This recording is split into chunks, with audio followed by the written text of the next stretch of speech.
시청자 여러분 안녕하십니까? 오승철입니다. 10년 전이죠. 2006년 7월 1일 대한민국에선 새로운 자치 모델인 제주특별자치도가 출범했습니다. 지금까지 4,500여 건에 이르는 권한을 이양받았고 관광과 개발 부문 등에서 상당한 성과를 얻었습니다.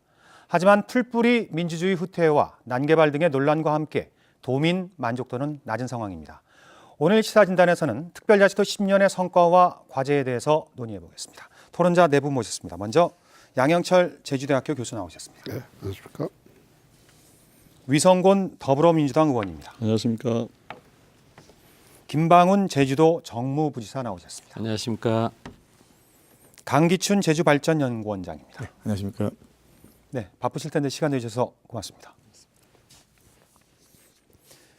네, 양 교수님, 먼저 특별자치도라고 하면 누구나 알고 있긴 할 텐데요. 그래 당시 출범 당시에 노무현 정부에서 특별자치도를 구성한 이유, 그다음에 어떤 목적을 가지고 있다고 봐야 할까요? 그 당시에는 제주도도 상당히 그 경제면이나 여러 가지 면에서 상당히 어려울 때였습니다. 그래서 우리가 주민소득도 정체돼 있고 관광객도 뭐 어떤 때는 떨어져 있었고 이런 때이기 때문에 제주도도 무슨 획기적인 탈출구를 만들어야겠다라고 하는 것이고요.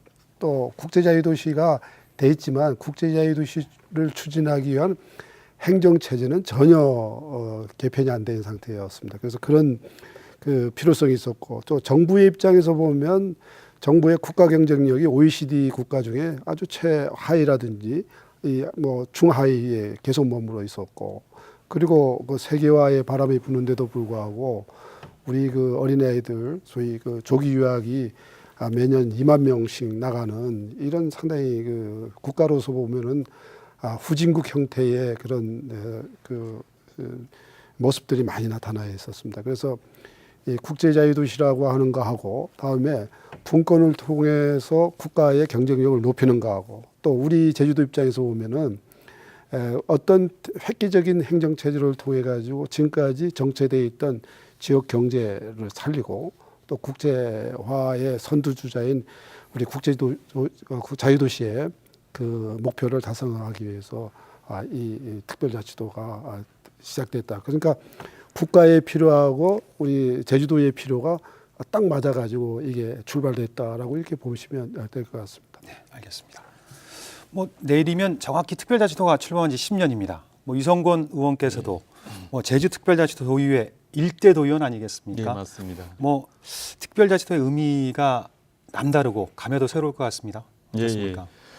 7월 1일 날 출범하고 7월 1일에 이제 도의원의 임기가 시작이 되었죠. 그래서 특별자치도와 함께 도의원직을 수행했고 특별자치도와 함께 저는 이제 성장했다고 생각을 합니다. 특별자치도가 처음 출발해서는 사실은 이제 많은 권한을 우리 도민들에게 주고 또 새로운 이제 그러한 권한을 바탕으로 해서 뭔가 새로움을 할 수 있을 거라는 큰 기대를 갖게 했죠. 그렇지만 지난 10년을 돌아보면 이제 실험 정신은 매우 뛰어났는데 사실은 우리 도민들은 상당한 혼란 속에서 지낸 것 같습니다. 새로 이 제도가 도입되어지고 그 제도가 이렇게 정착하는 과정 안에서 많은 혼란을 겪었고 여전히 그 혼란 때문에 몇 가지 문제는 아직 해결되고 있지 못하다고 이렇게 생각하고 있습니다. 네, 뭐 아직도 진행형이니까요. 예, 네. 그죠. 네, 김방훈 부지사께서는 특별자치도 출범 이전과 이후를 모두 공직 생활에서 보내셨는데 가장 달라졌다고 느끼신 점 어떤 겁니까? 그래서 아무튼 출범 당시 우리 제주도는 그 국방, 외교, 사법을 제외한 고도의 자치권을 갖는 제주 특별자치도다 해서 기본 구상으로 출발은 했습니다. 그래서 7월 1일 날 2006년 7월 1일 날 사람, 상품, 자본이 자유로운 이동이 될 수 있도록 그렇게 해서 출발을 했는데 뭐 출범한 지 물론 말씀하셨습니다만 10년이 됐습니다. 하지만 그 유일한 고도의 자치권을 갖고 출발을 했는데 이 특별자치도가 특별자치도 완성이라는 목표를 가지고 향해는 했지만 지금도 항해하고 있다고 말씀을 드릴 수가 있습니다. 물론 순항하면 좋겠지만 뭐 계절에 따라서 역풍도 있는 것이고 그래서 이런 것이 순환될 수 있도록 지금 현재 하고 있습니다만은 아무튼 여러 가지로 볼 때 그와 관련해서 우리 특별자치도가 인프라라든지 모든 면에서 관광객이라든지 유입 인구라든지 또 투자 유치라든지 이런 부분들이 그와 따른 성과가 이루어지고 있다고 저는 생각을 합니다. 강기춘 원장님, 경제 전문가로서 특별자치도 상당히 기대가 컸을 것 같습니다. 네, 저도 제주국제자유도시 이제 계획 수립에 관여했던 학자로서 지난 10년이 상당히 감회가 새롭습니다. 특히 저는 이제 경제학자로서 아까 우리 부지사님께서 그 성과를 좀 말씀하셨는데 그걸 조금 더 이제 구체적으로 좀 살펴보면 제일 중요한 게 인구인데 인구는 이제 한 10년 동안에 56만에서 65만으로 증가했고요. 관광객 수도 10년 전에 그때 당시 한 560만 명에서 지금 1,330만 명 증가했고 투자 누적액도 지금 한 15조 정도 됩니다. 특히 이제 재정 쪽에서 보시면 2006년도 예산 규모가 2조 7천억 원에서 지금은 4조 1천억 원으로 증가했고 재정 자립도는 조금 증가했습니다. 한 1.3%포인트 증가해서 지금 30% 조금 넘고 있습니다. 특별히 이제 국세나 지방세를 보면 국세 징수액이 2006년도 3,700억 수준에서 지금은 한 1조 2천억 수준, 지방세도 한 4,300억 수준에서 1조 1,200 수준으로 상당히 증가한 것으로 나타나고 있습니다. 네. 강기춘 원장께서 어느 정도 정리를 해주셨는데 우리 양경철 교수께서 보시기에 지난 10년 동안 가장 큰 성과, 행정적인 측면, 자치적인 측면 어떤 게 있겠습니까? 그러니까 우리가 지금 4,500개를 이제 가져왔는데 그 4,500개라고 하는 것이 보면 아직도 제주도 내에서는 논란이 있습니다. 문의만 가져왔다 이렇게 하지만 그러나 이제 우리 정부에서 지방 분권을 하기 위해 가지고 김대중 정부에서부터 시작해서 박근혜 정부까지의 중앙 정부가 지방에 이양한 게 1,000개가 안 됩니다. 그러니까 한 15년 동안 해도 1,000개가 안 되는데 우리가 10년 사이에 4,500개라고 하는 것은 지방 분권에 상당히 획기적이다 이렇게 볼 수가 있거든요. 그리고 또 하나는 우리가 아까 강기춘 원장님이 얘기를 했습니다. 여러 가지 지표가 상당히 좋게 나왔지 않습니까? 원래 통계청의 추계로 하면 올해의 제주도 인구가 52만 명입니다. 근데 지금 65만 명이거든요.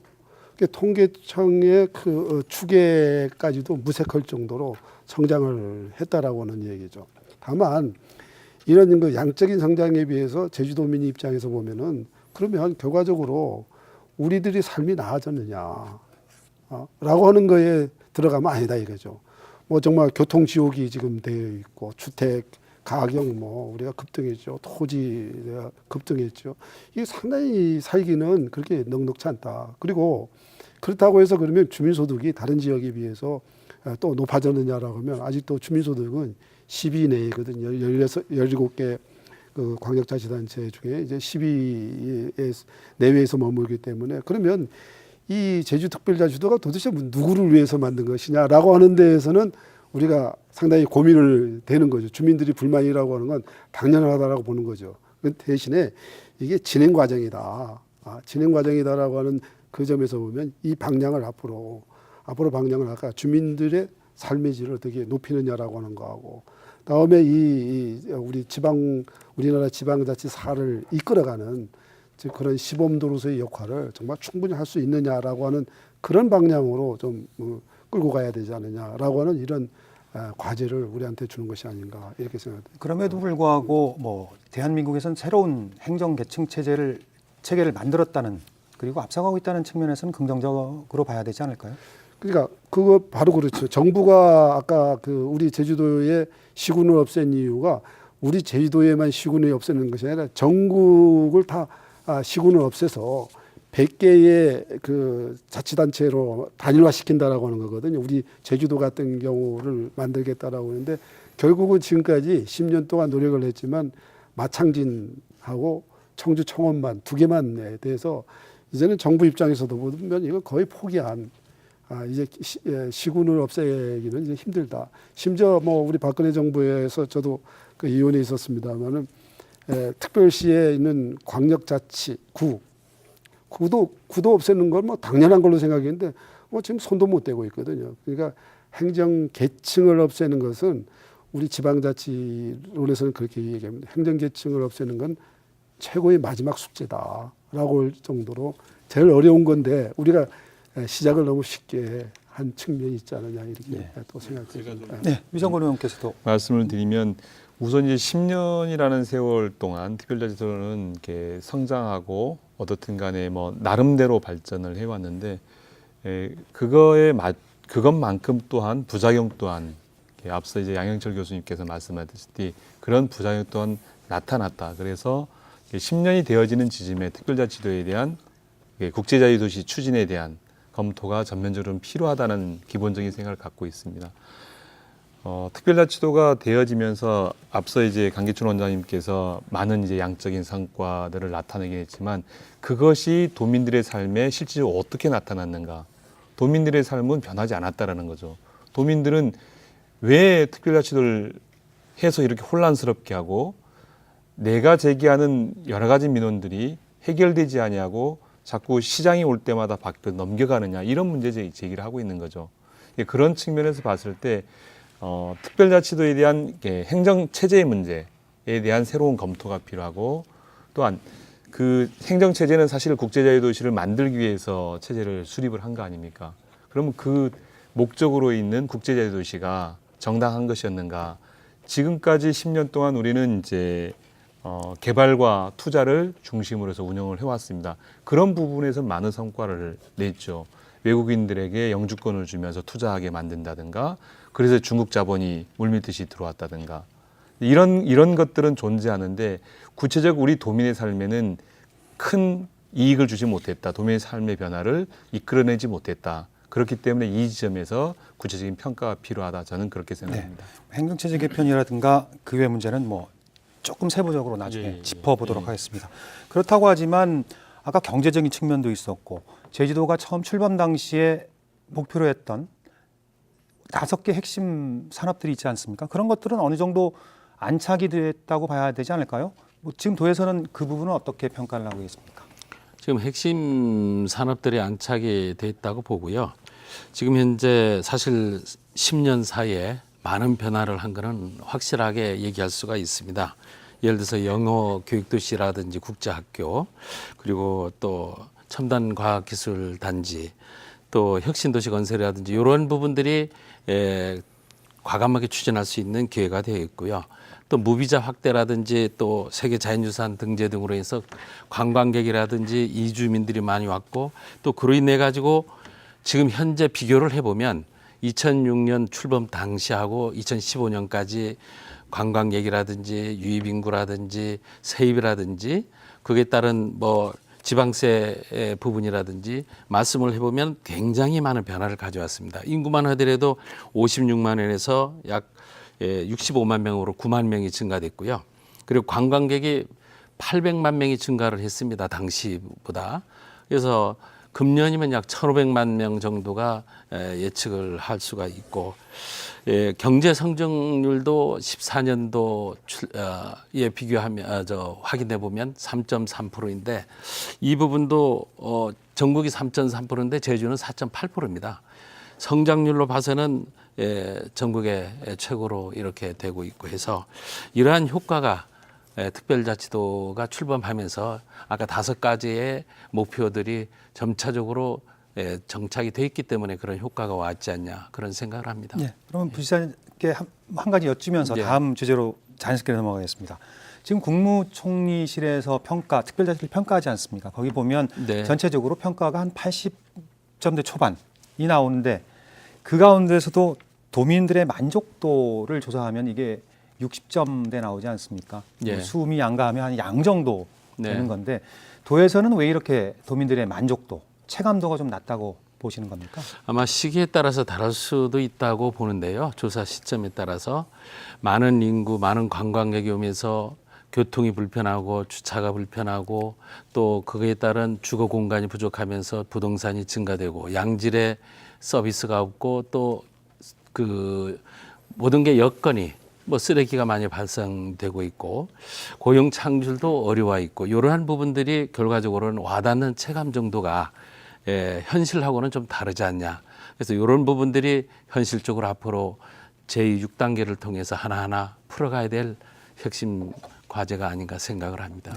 강희술 원장님, 뭐 최근에 보면 사실 여러 가지 경제 지표는 좋아지고 있지만 뭐 경제적인 부익부 빈익빈 현상이 많이 나타나고 있고 또 부의 재분배가 잘 안 되면서 그런 것들이 도민들의 불만이 좀 야기되는 게 아니냐 이런 얘기들도 있더라고요. 예, 뭐 경제적으로 그런 부분들은 존재하는 것은 분명합니다. 그런데 이제 전반적으로 우리가 평가를 할 때는 크게 두 가지로 평가해야 됩니다. 하나는 제가 아까 말씀드린 정량적 평가고 또 그다음에 이제 정성적 평가도 있죠. 그 두 가지가 균형을 이루어야 된다고 생각하는데 아까 말씀드린 대로 삶의 수준을 나타내는 뭐 정량적 지표들은 상당히 많이 개선됐지만은 궁극적으로 삶의 질이 나아졌느냐 하는 부분들은 사실은 삶의 질을 측정하는 양적인 지표가 사실 흔하지 않아요. 그렇기 때문에 우리가 주관적으로 평가하고 또 우리가 이제 아까 말씀드린 그 체감도도 어떻게 보면 주민들의 주관적인 평가인데 그럼에도 불구하고 우리가 이제 주민들이 최근에 느끼는 소위 말하는 삼난, 쓰레기난, 주차난, 주택난 이런 것들을 바로 느끼기 때문에 주민들의 어떤 체감도나 만족도는 떨어질 수밖에 없습니다. 그래서 이런 부분들에 대한 우리의 세심한 고민과 세심한 디자인 이것들은 반드시 필요하다 봅니다. 양영철 교수께서는 어떻게 보세요? 도민 체감도가 낮은 게 맞다고 보십니까? 아니면 뭐 그런 그러니까 이유는 뭐라고 보십니까? 양적인 뭐 우리 위성건 의원님도 얘기했지만 우리 양적인 평가에서도 주민 부분에 가면 주민들이 이렇게 불만을 당연히 가질만 하구나 이렇게 생각되거든요. 왜 그러냐면 자, 우리가 청년 고용이라고 하는 측면에서 봤을 때 아까 같이 우리 지금 뭐 부지사님이나 원장님이 얘기하는 여러 가지 양적 지표가 급속하게 늘어났지 않습니까? 여기만큼 청년의 일자리가 늘어났냐라고 하면 전혀 아니다 이거죠. 왜 이 지표는 올라가면서 청년 일자리는 안 올라왔느냐.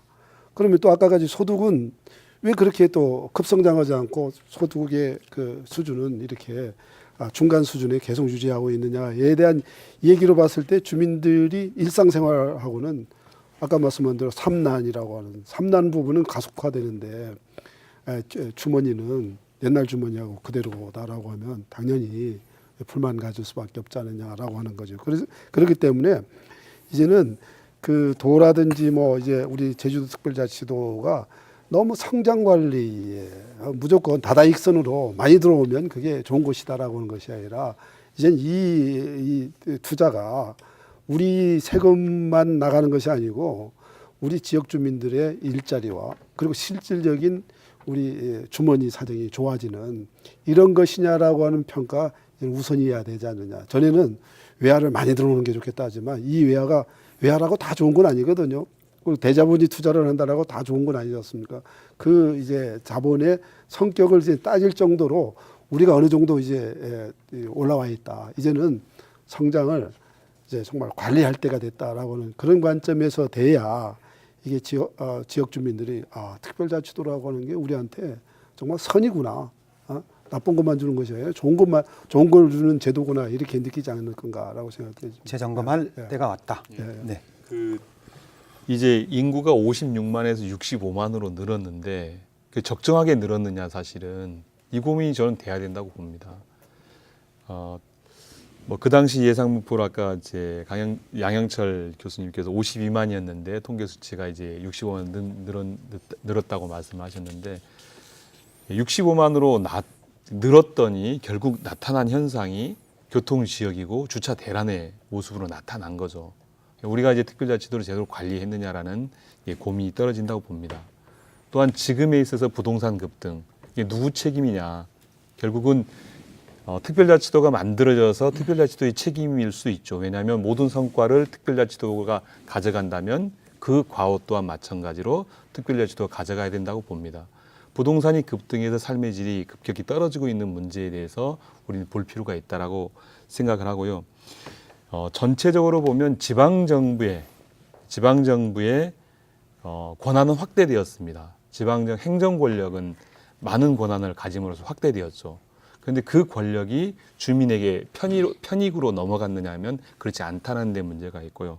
두 번째로 지방정부는 부자가 많이 됐습니다. 예산이 증가되어서 부자되었죠. 그 부자되어진 게 적정하게 도민들의 삶을 윤택하는 데 썼느냐. 저는 그 문제를 우리 봐야 된다고 생각합니다.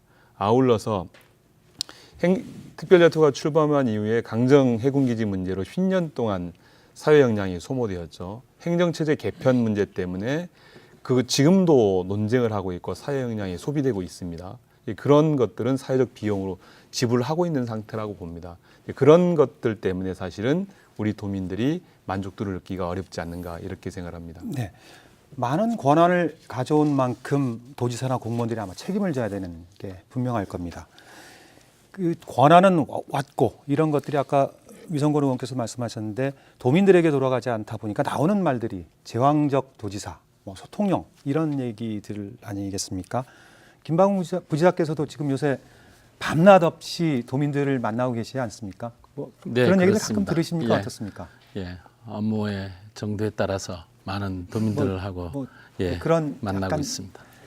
뭐 제왕적 도지사라든지 이런 뭐 표현들을 쓰시는 건 조금 가끔씩 들으시는 것 제왕적 같습니까? 도지사라는 표현은 듣습니다만 저는 다 생각을 달리합니다. 네. 물론 그런 표현을 주변에서 하고 있고 하지만 그만큼 책임 한계가 사개시군 체제에 서 있는 것보다는 도지사님한테 집중이 제주도에 집중이 되다 보니까 그러한 결과가 나는데 결과적으로 사개시군 체제에서 주민들이 불편 없이 시와 군에 다녔고 또 거기에 따른 예산이라든지 이런 부분들도 집행이라든지 이런 부분을 접할 수 있었고 또 직접적으로 그 현안 사항들 지역의 현안 사항들 문제라든지 이런 것도 군수님, 시장님하고 대화하면서 직접적으로 풀 수 있는 기회가 됐는데 지금은 뭐 이렇게 접촉하는 자체도 좀 옛날 같지도 않다. 지사님과의 접촉 또 직원과의 대화하는 것도 대화 기술이 부족해서 그렇지 모르겠습니다만 그런 부분들이 아마 제왕적 도지사라는 말을 낳게 됐는지 모르겠지만 그만큼 광역도시 특별자치도 출범하면서 이 도에 대한 그 일의 양이 많다 보니까 그러한 표현이 나온 것 같습니다. 위성권 의원께서는 어떻게 예. 생각하십니까? 이게 이렇게 기관 대립형 체제를 이렇게 갖게 되어지면 결국 행정 권력을 갖고 있는 분이 이제 힘을 강할 수밖에 없죠. 그래서 뭐 대통령제도 사실 대통령이 제왕적 대통령이라고 얘기하고 도지사도 마찬가지로 제왕적 도지사라고들 하는 것 같습니다. 특별하게 우리 도인 경우는 이제 기초자치단체가 없어지면서 인사권이 한 분으로 통일되었죠. 뭐 실질적으로 이제 양행정시장에게 인사권을 주긴 하지만 어떻든 간에 모든 책임은 도지사가 지기 때문에 모든 인사권과 모든 예산권, 편성권을 갖게 되어진 거죠. 그것 때문에 사실은 이렇게 모든 어떤 행정행위를 하거나 아니면 민원 문제를 해결하거나 지역의 현안을 해결하기 위해서는 지사와 연결되지 않고는 문제가 해결되지 않기 때문에 제왕적 도지사라고 저는 얘기한다고 봅니다. 그래서 그걸 뭐 부정할 것이 아니라 구체적으로 그 제왕적 도지사의 역할로 어차피 만들어진 건데 그 역할을 어떻게 잘할 것인가가 전 과제이고 본인이 갖고 있는 권한들을 좀 더 밑으로 어떻게 내려놓게 할 것인가 이게 제도적으로 검토되어지고 연구되어져야 된다고 생각합니다. 사실 예. 그러니까 이제 우리가 그 지방분권에서 제일 큰 원칙이 뭐냐면 주민과 가장 가까운 행정기관에 권한을 많이 주라고 하는 거거든요. 근데 지금은 주민과 가장 멀리 있는 도지사에게 권한이 많이 줘 있기 때문에 주민들이 요구를 적시에 해결하지 못하는 그런 문제 때문에 이런 문제가 생기는 것이 아니냐. 그런 의미에서 본다면 이게 지방분권이라고 하는 것이 지금은 우리 제주도에서 어떤 생각을 갖고 있느냐면 대통령의 권한, 장관의 권한을 도지사한테 많이만 주면 된다라고 이렇게 생각하거든요. 그래서 4,500개 가져오니까 대성공이라고 얘기를 하지만 그러나 그게 아니고 그 4,500개 가져온 걸 또 지역에 분권화 시켜줘야 된다라고 하는 거죠. 그러니까 지금 이외의 권한은 과거하고 거의 큰 이외에도 4,500개의 그만큼의 이 권한이 같이 향유돼야 되는데 의회는 그렇게 돼 있지 않거든요. 또 행정시도 보면 과거보다 훨씬 권한이 적어져 있지 않습니까? 그렇다고 해서 뭐 시민단체에게 권한을 많이 준 거냐? 그렇지 않다 이거죠. 그러니까 지방 분권의 이 제주 특히 특별자치도 분권이라고 하는 건 도지사한테 권한을 가져오면 그 권한을 도 내에 행정기관 내에 이렇게 또 재분권화되고 재분권화되면서 돼야 되는데 아직은 도지사한테 이렇게 딱 되기 때문에 우리가 뭐 제왕적이다, 동맥경화에 걸려 있다라고는 이런 얘기를 우리가 소위 부정적인 얘기를 듣는 것이 아니냐. 지금이라도 권한 가져오면 이제 과감하게 도지사가 할 수 있는 것만 가지고 할 수 없는 것이 아니라 행정시장한테 맡기면 더 잘할 수 있는 거, 읍면동장한테 맡기면 더 잘할 수 있는 것은 우리가 넘겨줘야죠. 그리고 또 의회 입장에서 보면 이렇게 많은 권한을 견제를 해야 되는데 또 의회도 대안을 제시해 줘야 되는데 지금은 의회에서 뭐 인사권도 독립이 안 됐죠. 여러 가지 분권이 안 된 상태이기 때문에 옛날의 행태를 그대로 가져갈 수밖에 없지 않느냐라고 하는 거죠. 그런 의미에서 우리가 분권을 재분권화하는 이런 그 역동적인 모습들이 보여줘야 되지 않느냐라고 생각되십니다. 네, 김방훈 부사님. 예, 그 부분에서 또 이해가 쉽도록 다시 한번 말씀을 드리겠습니다. 그 현재 시장, 행정시장에게 일부의 인사권이라든지 예산만 하더라도 전체 실링을 줘서 실제로 시의 그 지역적인 현안 사항들이 해결할 수 있도록 그래서 풀로 해서 주고 있고 그거를 편성을 해가지고 집행할 수 있도록 하고 있는데요. 이런 부분들이 현 체계에서 자치 역량을 더 키워줘야겠다 이런 생각을 해서 다시 한번 추진하는 과정에서 우리 도에서는 이번 조직 개편 시에 조직 재편하면서 사무분장도 다시 시군 강화, 시 강화를 위한 저 분위기로 지금 해봤고요. 이제 앞으로 어떤 식의 방향이 나올 거냐면 도에서는 정책 결정하고 시에서는 집행하고 또 읍면에서는 또 소소한 웬만한 사업들은 지역 주민들과의 접하면서 웬만한 민원들은 해결할 수 있도록 예산도 더 확대해주고 그런 방향으로 가면 아마 이러한 부분들이 주민 불편 사항들은 하나하나 해결이 되지 않나 그런 생각을 갖고 있습니다. 이제 제왕적으로 표현되어지는 것 저는 당연한 거라고 생각되었습니다. 워낙에 많은 권력을 갖고 있고 예산을 갖고 있기 때문에 얘가 그랬죠. 이제 원지사가 오셔서 이제 각 산하 공공기관장에게 사표를 일괄적으로 제출하게 하고 제출받아서 거의 대부분을 이제 직을 방해 거. 그게 제왕적인 모습인 거죠. 그런 모습들을 어떻게 제도화 시스템으로 그걸 안 하게끔 할 것인가. 그게 중요한 과제라고 보고요. 두 번째로는 이러한 권력을 견제할 수 있는 수단이 양현철 교수님도 말씀했지만 권력을 제어할 수 있는 수단 자체가 사실상 별로 없습니다. 의회도 마찬가지고 의원이 할 수 있는 것들이 한계가 있는데 의회직은 독립돼 있지 않고 의회 내에 오신 분들도 승진을 하려고 하니 결국 집행부의 눈치를 볼 수밖에 없게 되고 견제기구로서 감사위원회를 새롭게 만들었는데 감사위원회 또 마찬가지로 사무국장으로 오시면 보통 직대를 보내시고 그 직대 보내서 말하지 않지만 그 얘기를 듣게 하고 결국은 말을 잘 들으면 1년이나 1년 6개월이 지나면 승진시켜주고 이렇게 되어지기 때문에 도지사에 대한 제왕적 도지사를 견제할 수 있는 기관이 없었는데 이런 것들을 만들어내는 게 저는 중요하다고 봅니다. 그리고 그런 것들을 사회적인 절차로서 잘 어떻게 제도로 만들어갈 것인가가 이제 특별자치도가 고민해야 될 것이 아닌가 이렇게 봅니다. 예, 그거와 관련해서 제 연구원의 입장을 조금 네. 말씀을 드리면 아까 이제 아마 도민들이 체감도 낮은 이유가 과거에 시군이 폐지되고 또 이 기초의회가 없어지면서 민원을 해결할 수 있는 수단들이 많이 줄어들었잖아요. 그다음에 그래서 앞으로 저희 연구원에서도 이러한 그 도민의 입장에서 현재 이러한 불편을 최소화하고 또 그다음에 행정의 효율성과 민주성을 조할 수 있는 그런 방안들을 한번 저희들이 적극적으로 연구를 해보도록 약속을 드리겠습니다. 예. 그래서 뭐 선거 때마다 좀 나오는 게 있지 않습니까? 뭐 지금 현재 행정 체제를 저희들이 주민 투표를 통해서 결정하지 않았습니까? 지금 뭐 채 10년도 되지 않았는데 선거 때만 되면은 뭐 기초자치단체를 부활하겠다. 근데 과연 이게 정답인가? 10년밖에 안 된 현 체제를 좀 면밀한 검토 없이 하는 게 과연 바람직하느냐 하나라는 지적하는 분도 있고요.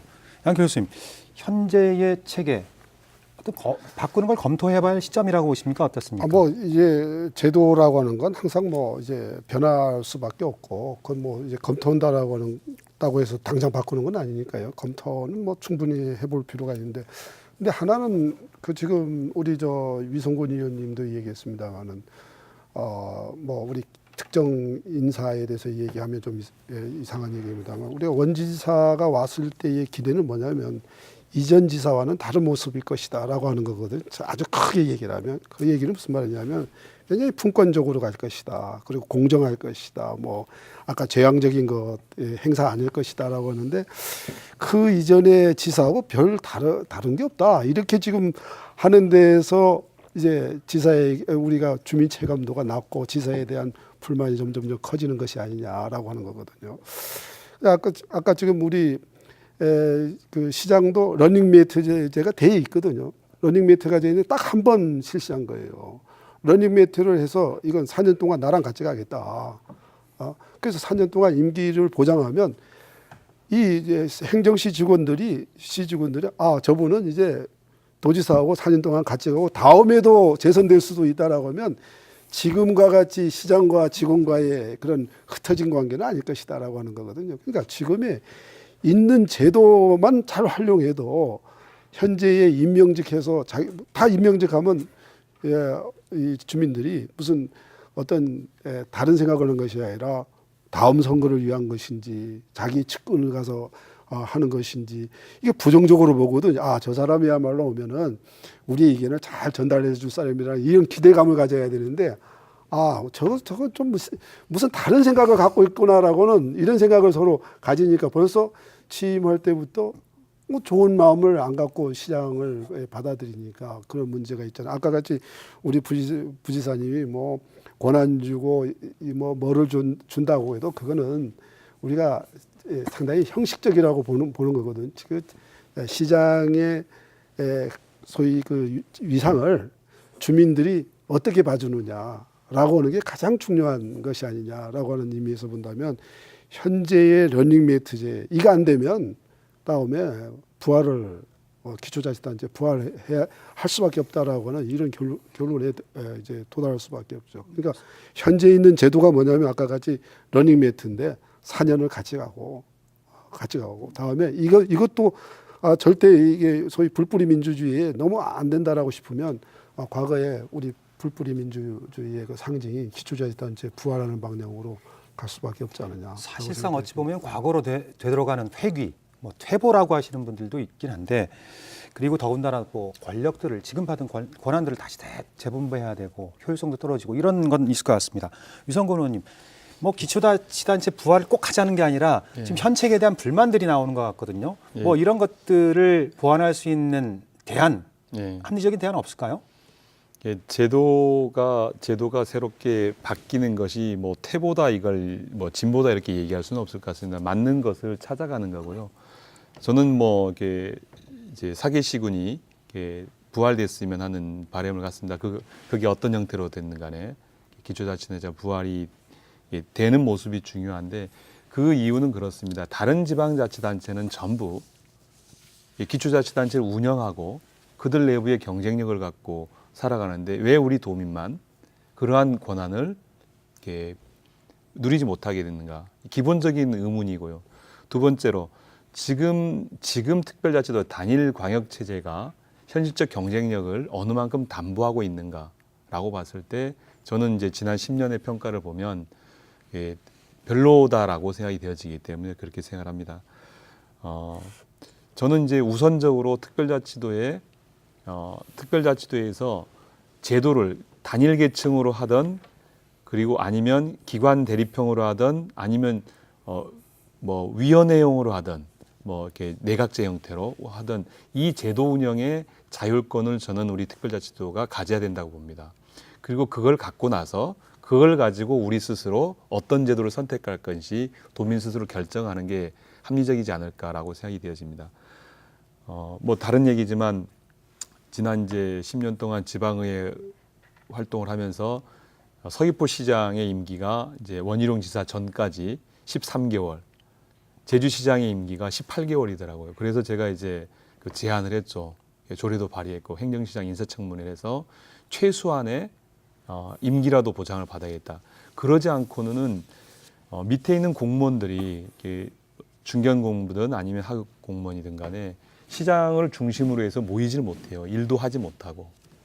이런 것들을 좀 극복하고자 했는데 원지사께서 이제 시장 인사를 어떻든 간에 2년 정도를 보장해 주는 것에 대해서는 매우 이제 긍정적으로 생각을 합니다. 그리고 앞으로 저는 이제 양현철 교수님 말씀처럼 차기에 이제는 뭐 제도 개선을 통해서라도 런닝메이트가 최소한 강제된다. 아니면 직선제를 하든지 이렇게 된다고 생각합니다. 뭐 김방훈 부지사께서 약간 껄끄러우실 것 같긴 합니다만 껄끄럽지는 의견 않습니다. 있으시면 어떻습니까? 예, 예. 저는 그렇게 생각합니다. 계절이 바꾸면 옷을 갈아입어야 될 것이고 또 환경에 따라서 가만히 있을 수도 없는 것이죠. 그렇죠. 주민투표제로 해서 부활 가능합니다. 하는데 과연 시기가 맞는가? 지금 현재 법 제도나에서는 왜 그 이상의 그 효과를 못 이루는가? 사실 이게 쉽게 안 되는 게 지금 10년이거든요.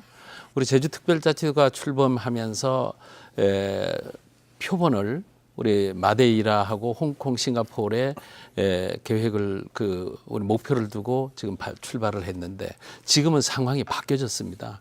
홍콩과 싱가포르 이상의 시대적 환경이 바꿔졌기 때문에 그러면 이거에 맞는 이 시대적으로 맞는 또 새로운 제도를 우리가 만들어서 가야 되겠다. 그러면 이 과정에서 행정시 부활 관계에 기초자치단체 부활은 과연 해야 될 것인가? 당시에 기초자치단체 있을 때 그때 당시에도 문제점은 많았습니다. 왜냐하면 우리 도시 지금 현재 65만 인구에 47만이 제주시입니다. 또 17만이 나머지 17만이 서귀포인데 예를 들어서 제주시의 47만 시장이 투표로 된 시장이 광역도시 지사하고의 굉장한 갈등이 생깁니다. 보이지 않는 힘이 작용이 돼서 결과적으로는 그 힘이 작용이 도민들한테 시민들한테 피해가 오는 겁니다.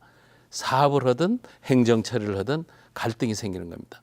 이러한 것도 굉장히 문제가 되고 또 공직 밑에서 도민을 위해서 일하는 직원들도 인사 과정에 보이지 않는 벽이 있고 이런 것들이 과연 옳은 것인가. 그래서 하더라도 도민의 의견 충분히 전문가의 의견 충분히 듣고 이번 영국에서 사실 이번 유럽연합 탈퇴하는 부분에서 투표를 했는데도 국민이 굉장한 소요가 발생하고 있지 않습니까?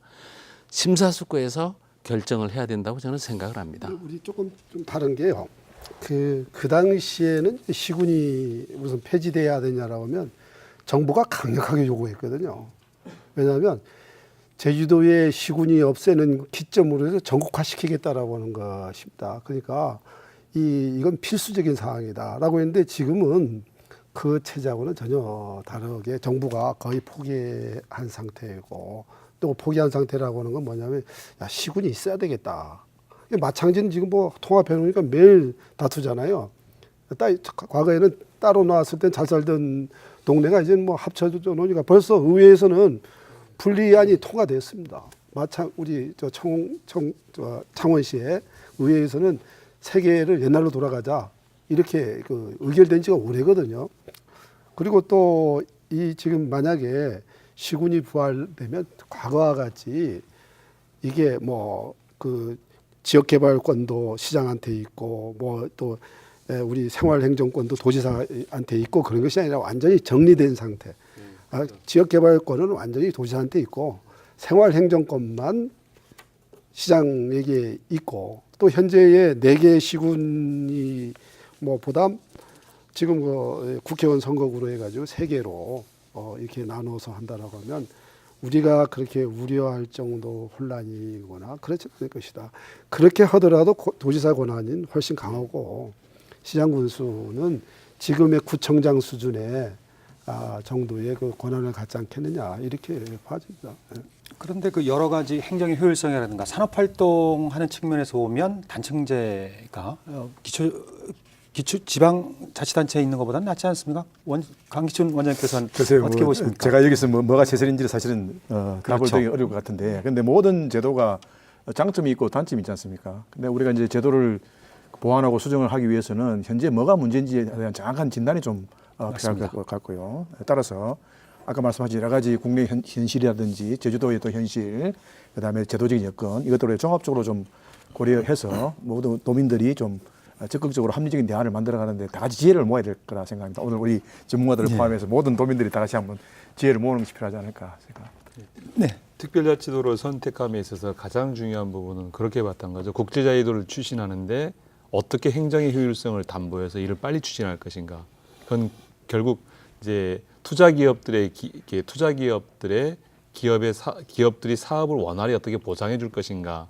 그러다 보니까 이제 그런 제도들을 신속하게 전환하기 위해서 기초자치단체와 광역단체의 불합리성, 부딪히는 정책의 다름 때문에 이게 늦어진다고 판단해서 이걸 없앤 건데, 근데 저는 그렇게 해야 된다고 봅니다. 그렇게 권력은 서로 견제하지 않으면 일방적으로 만들어지면 예래 휴영령 주거단지처럼 그런 결과를 나타낸다고 저는 생각을 합니다. 결국 소송에 말렸지만 결국 그렇게 편의를 일방적으로 보아주다 보니까 만들어진 문제라고 생각이 되고요. 그리고 아울러서 이제 김방훈 부지사님께서 주민투표로 부활이 가능하다고 말씀하셨는데 법에는 이제 불가능하고요. 이제 그렇기 때문에 이제 제도를 우리가 좀 권한을 가져오자 이렇게 제안을 하고 있는 겁니다. 네, 알겠습니다. 그거 법에 불가능하다고 말씀하시는데 저는 특별법을 예를 들어서 도민들이 총화가 이루어지면 그걸 그렇게 법을 고치면서 한다는 얘기입니다. 알겠습니다. 현재인 줄 알고. 강기철 원장님께 한 가지 더 여쭙겠습니다. 요새 그 도민 만족도가 낮은 것도 있긴 하지만 네. 뭐 불안해하고 또 저희 언론에서 계속 지적하는 부분이 이게 그 주어진 권한에 비해서 정부의 재정 지원이 좀 낮다. 네. 재정 자립도가 낮다. 네, 뭐 네. 이런 지적들이 많더라고요. 네. 이게 맞는 표현입니까? 실제적으로 뭐 그런 게 잘 안 되고 있는 겁니까? 이게 재정 지원이 안 돼서 좀 문제가 있는 부분이 있나요? 예, 뭐 사실 그 정부 재정 지원이 뭐 부족한 것은 사실인 것 같습니다. 네. 그렇지만 우리 이게 전국 광역 시도들이 견제를 하고 있는 이 상황 속에서 우리 특별자치도에게만 특별하게 우리가 기대할 수 있는 그런 획기적인 개선은 사실 현실적으로 굉장히 어렵다. 다만 이제 현재 그 지방교부서의 법정교부 같은 이런 부분들은 우리가 충분히 개선할 그런 개선해야 되겠다 하는 그런 생각을 가지고 특별히 최근에는 이제 인구가 굉장히 늘었잖아요. 예. 그렇기 때문에 재정 수요가 굉장히 늘었거든요. 그렇기 때문에 우리가 이러한 최근에 급격하는 이러한 재정 수요에 따라서 법정 교부를 높일 수 있는 충분한 그런 논리적인 근거가 된다고 생각합니다. 또 더군다나 중앙행정에서 권한을 이양했는데 거기에 따라서 재원 이양은 안 했단 말이죠. 그렇기 때문에 우리가 이런 부분들에 대해서 우리가 도민의 의견을 잘 모아가지고 적극적으로 중앙정부에 요구할 수 있는 그런 가능하다 생각합니다. 근데 이제 우리가 참 어려운 게요. 제주도 예산이 우리 인구가 제주도보다 2배나 많은 울산시보다는 좀 많거든요. 또 수원도 우리가 130만 명인데 우리가 수원보다는 3배 정도 이제 많습니다. 뿐만 아니라 이제 정부가 굉장히 어렵거든요. 뭐 국가 재정 자체가 우리 이제 유성권님도 국가 이제 가보시면 이제 아예 어렵다라고 하는 걸 느끼실 건데, 그런데 이번에 추경 예산에 17개 자치단체 중에 흑자 추경한 데는 제주도밖에 없거든요. 근데 지금 우리가 보면은 굉장히 재정이 정부에서 지원해 주는 게 약하다라고 하지만 또 10년 전 상황하고 지금 상황이 바뀌어졌기 때문에 우리가 더 정부에게 돈을 달라라고 하기에는 상당히 어려운 상황이 아니냐라고 하는 거죠. 그러니까 그건 그거대로 요청을 하는데 우리 자체 내의 재정 혁신에 대한 노력은 과연 있었느냐에 대한 얘기죠.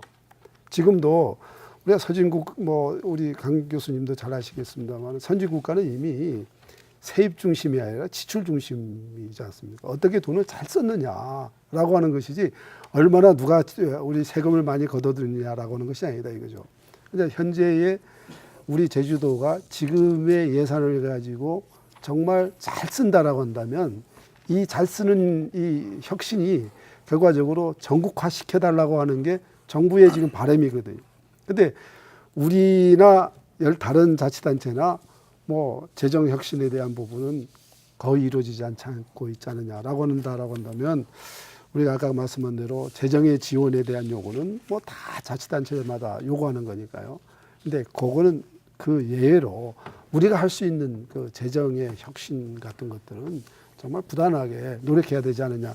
그게 바로 특별자치도의 그와 같은 권한들이 그리고 책임들이 주어져 있다라고 하기 때문에 그렇습니다. 네, 저도 공감합니다. 제가 말씀드린 것은 재정의 효율성과 건전성을 대전제로 하고 그렇죠. 중앙정부에 우리가 요구하자 그런 이야기했습니다. 아무튼 제가 추가로서 말씀드리면요. 지금 우리 특별자치도 출범하면서 국세 이양을 받아오자. 뭐 교부세 3%에 확정 놓고 하자 이렇게 했는데 국세가 약 1조 한 1,000억, 2,000억 정도인데 실제 교부세하고 우리 국고보조금 받는 거 합치면 2조가 넘습니다. 지금 현재. 국세 이상의 우리가 지원을 받고 있거든요. 여기에 따른 3% 부분도 우리 지방세 증가에 따른 교부세 산정을 해보면 지금 현재는 타 시도는 지금 현재 자체 그 율이 굉장히 낮은데 제주도만이 유일하게 높습니다.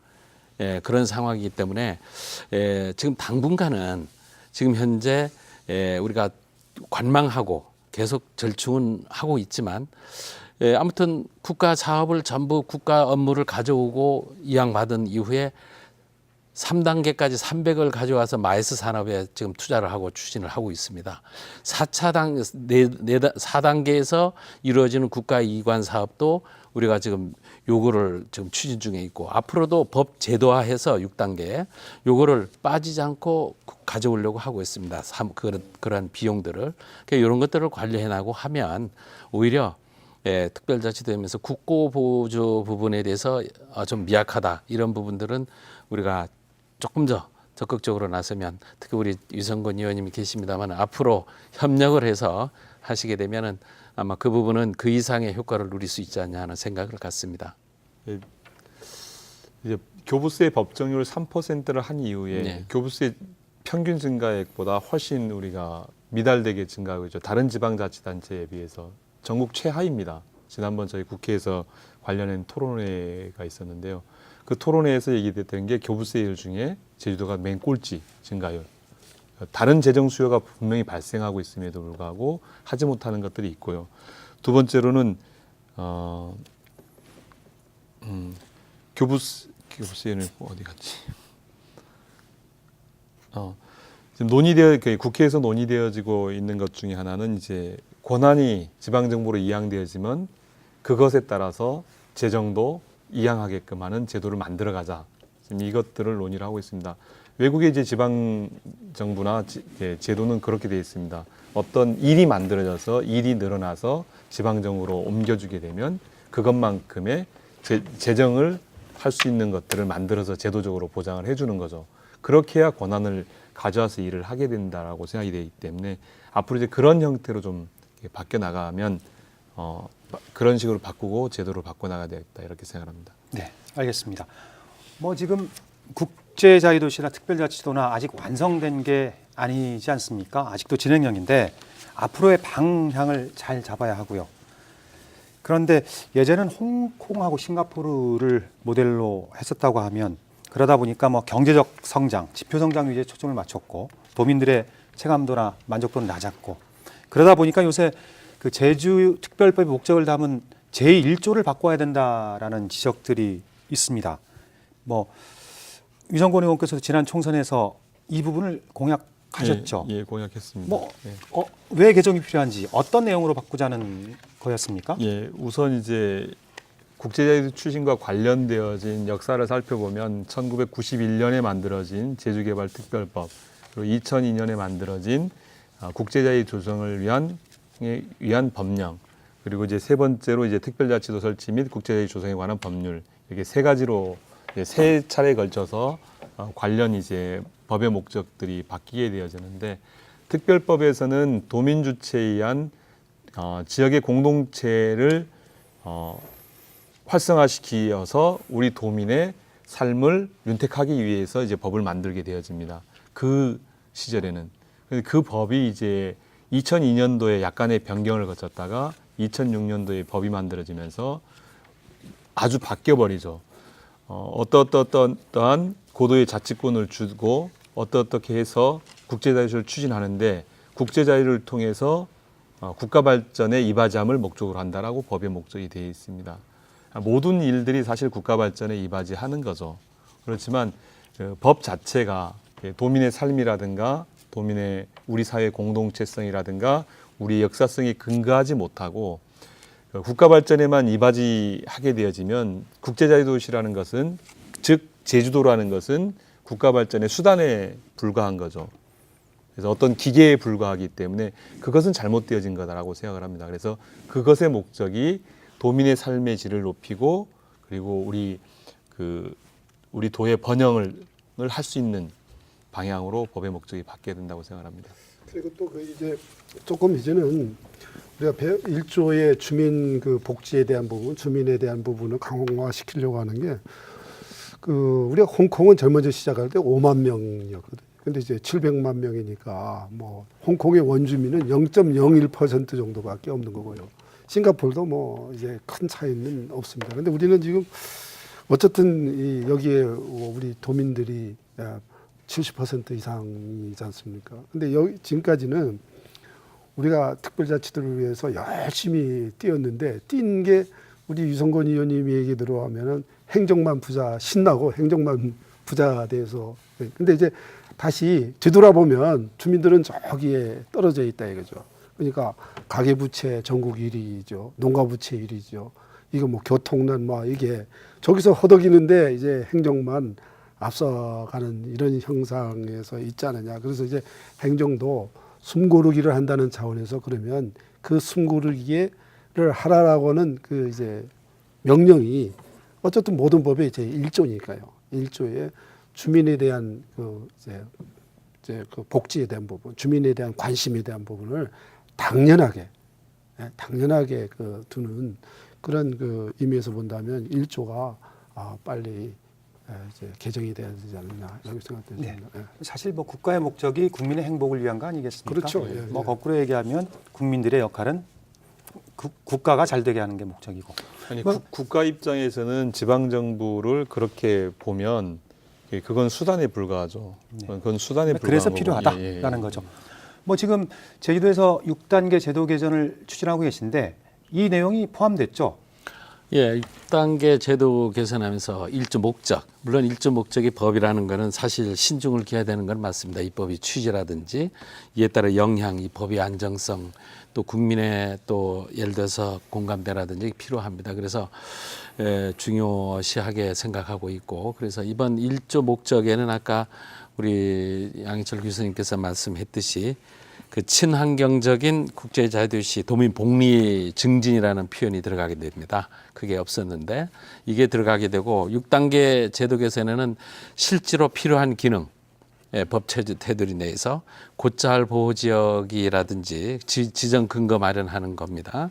그리고 세계 환경 중심 도시 조성이라든지 또 감귤 유통 부분 이런 부분들이 사실 6단계 제도 개선에 포함이 돼서 도민들이 복리 증진에 기여하고 우리 친환경적인 제주도가 될 수 있도록 하는 그런 취지를 담고 목적의 개정으로 들어가고 있습니다. 이게 반드시 이루어져야 되는 게 뭐냐면 제주도 특별자치도 출범하면서 시군을 없앨 때 도에서 제일 1차로 내건 게 시군이 없어지면 거기에서 1년에 900억 정도의 그 예산이 세이브돼서 10년이면 1조 되면 1조 이만큼 매일 지역 주민들한테 지원을 해주면 지역 주민들의 삶이 나아질 것이다라고 하는 거죠.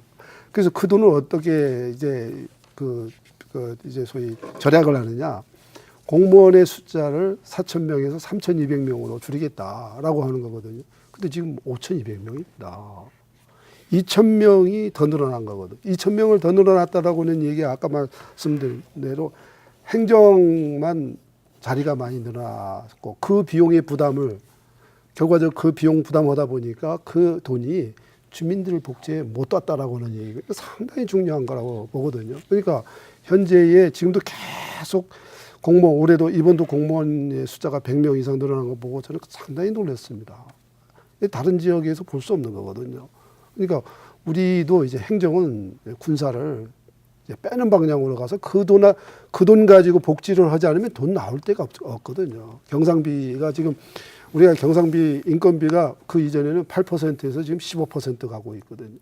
상당히 위험한 수준에 와 있는데 이 부분에 대해서 정말 그 행정에서 다시 재검토를 할 필요가 있다. 왜 그러냐면 특별자치도의 목적하고 지금 행정이 운영하는 방향하고는 다르게 가고 있다라고는 그런 관점에서 이 얘기를 양형 하는 겁니다. 유성근 의원님. 법과 관련해서 이제 목적 부분만이 아니라 저는 국제자유도시에 대한 개념 규정을 반드시 바꿔야 된다고 생각합니다.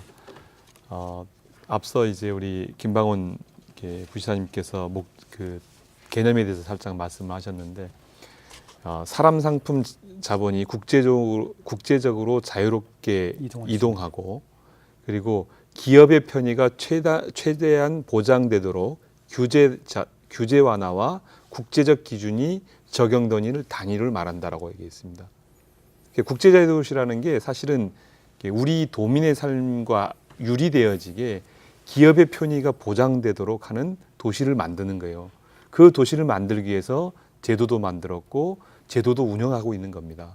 저는 분명하게 이 부분에 대한 도민적 논의가 필요하다고 봅니다. 관련해서 1조와 그리고 특별법 제도 개선 관련해서는 이제 지금 당선되어진 이제 강창일 의원과 오영훈 의원과 함께 TF를 만들어서 앞으로 이제 관련해서 이제 논의를 해나갈 예정입니다. 근데 두 가지 법의 목적과 그 다음에 이제 국제자유도시에 대한 개념 규정은 반드시 변경이 필요하다. 거기에 도민이 포함되고 도민의 삶이 포함돼야 된다 이렇게 생각합니다. 예, 그거와 관련해서 저희들 제주미래 비전 수립하면서 도민들이 합의를 보여주신 것들이 결국은 제주도의 최고의 가치가 뭐냐, 청정과 공존이었거든요. 그래서 아까 말씀드린 그런 국제자유도시의 개념 위에 청정과 공존이 덮어 씌울 수 있는 작업들이 필요한데 저희들이 현재 제2차 제주국제자유종합계획 수정계획을 수립하고 있습니다. 그래서 그 부분에서 반드시 그런 것들이 녹아날 수 있도록 저희들로서는 또 최선을 다해서 연구를 하도록 하겠습니다. 네, 알겠습니다. 뭐 얘기 나누다 보니까 이제 마칠 시간이 다 됐습니다. 뭐 여러 가지 방향에 대해서도 많이 말씀해 주셨는데 마지막으로 특별자치도가 이제 10년을 맞지 않았습니까? 앞으로의 10년. 아니 이거 100년 대계를 바라보고 가야 되는 큰 사업인데 마지막으로 한 말씀씩 듣고 오늘 토론 마치겠습니다. 양영철 교수님 먼저 말씀해 주시죠. 예, 저는 뭐 이제 다른 분들이 다른 얘기 할 겁니다만은 저는 이제 행정의 권한도 많이 들어오고 그리고 옛날보다 훨씬 규모가 커졌지 않습니까? 그 운영하는 공무원들의 청렴도가 계속 전국 최하위로 지금 되어 있습니다. 이거는 정말 아주 치명적인 이 약점으로 우리가 될 수 있기 때문에 이 청렴도를 이번에 크게 개선하는 방향으로 가야 될 것이다. 그러기 위해서는 우리가 내부의 자정 노력이라고 하는 감사위원회가 실패했다라고 보는 거죠. 감사위원회 구성을 지금처럼 내부의 사람으로만 채워지는 것이 아니라 우리 이제 국무총리실, 우리 제주특별자치도 총괄하는 국무총리실, 감사위원, 다음에 우리 감사원, 뭐 국회, 다음에 행자부 이런 식으로 밖에의 인원이 과반수를 넘어야 된다고 생각됩니다. 그래서 우리가 이제 적어도 정부의 권한 4,500개는 우리가 성실한 공무원들이 이렇게 잘 활용하고 있습니다라고 하는 걸 제일 먼저 보여야지 지금 식으로 우리가 가져오니까 누가 통제를 안 하니까 이게 정말 누구 보면 다른 사람 보면 멋대로 간다라고는 인상은 우리 제주특별자치도가 가장 먼저 개선돼야 되지 않느냐, 해야 될 일이 아니냐 이렇게 생각되어집니다. 공무원의 능력과 청렴도 향상. 그렇습니다. 유성권 의원님. 예, 지난 10년 동안 우리는 특별자치도라는 제도 안에서 살아왔습니다. 이제 새롭게 좀 평가하고 새롭게 분석해야 될 거라고 생각이 되어집니다. 지난 10년은 성과 중심적으로 개발 중심적으로 우리 삶을 뒤로 한 채 달려왔던 것 같습니다. 앞으로의 10년, 앞으로의 20년은 우리 도민의 삶이 구체적으로 나아지는 그러한 방향으로 제도가 개선돼야 되겠고 그러한 개선을 해나가는데 함께 노력해 가겠습니다. 행복한 하루 되십시오. 네. 김방훈 부지사님. 예, 저는 과감과 도전이 필요하다고 생각을 합니다. 지금 근래에 들어서 제주는 무한한 기회가 오고 있다고 생각을 하고 있습니다. 활용하는 자만이 그 기회를 활용하는 자만이 주인이 된다고 저는 생각을 합니다. 도민이 중심이 돼서 기회를 적극적으로 활용해야 된다 그런 생각을 합니다. 특별자치도의 투자 특례를 저희들 충분히 활용을 해서 우리 제주가 그래도 특별자치도인 만큼 세계적으로 뒤떨어지지 않는 그런 기회가 이제 왔으니까 최선을 다해서 그런 기회를 활용해서 하는 노력들이 제일 중요하다고 생각합니다. 네, 강희신 원장님. 예, 특별히 또 저희 그 제주발전연구원이 현재 특별자치도 10년 평가 또 향후 방향을 연구하는 것을 진행 중에 있습니다. 그래서 오늘 우리 패널 교수께서 말씀하신 이런 것들을 포함해서 앞으로 저희 특별자치도가 성공적으로 추진될 수 있도록 또 제주발전연구원이 최선의 노력을 경주할 것을 다시 한번 도민들에게 약속을 드립니다. 네, 오늘 말씀 고맙습니다. 국제자유도시를 향해 특별자치도의 닻을 올린 지 10년, 수많은 파고와 역경을 헤쳐왔습니다. 지금 당장 목적지가 보이지 않고 불안하다고 해서 뱃머리를 돌릴 수도 없는 노릇입니다. 지난 10년을 냉철히 되돌아보고 자율성과 독립성에 기초해서 도민들이 행복하고 국가에 도움이 되는 특별자치도, 국제자유도시의 방향을 도민 스스로 정해서 한 발 한 발 앞으로 나아가야 할 때입니다.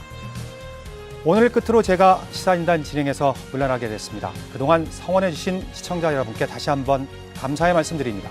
시사진단 새로운 진행자와 함께 다음 주에 찾아뵙겠습니다. 고맙습니다.